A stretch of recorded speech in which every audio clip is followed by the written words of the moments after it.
ஹதீஸ் 186.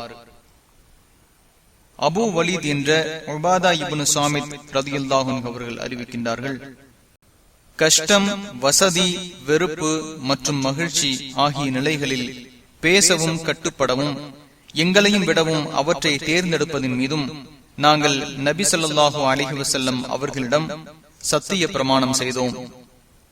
மேலும் உங்களிடம் அல்லாஹ்விடமிருந்து தெளிவான ஆதாரம் உள்ள நிலையில் பகிரங்கமான இறை மறுப்பை நீங்கள் காணும் வரை அதிகாரத்தை அதிகாரம் உள்ளவரிடமிருந்து நாங்கள் பறிக்காமல் இருக்கவும், படிப்போரின் படிப்பை கண்டு அல்லாஹ்வின் விஷயத்தில் நாங்கள் பயப்படாமல் இருந்து சத்தியத்தை நாங்கள் கூறிவிடவும் நபி ஸல்லல்லாஹு அலைஹி வஸல்லம் அவர்களிடம் சத்திய பிரமாணம் செய்தோம். புகாரி 7056, முஸ்லிம் 1709.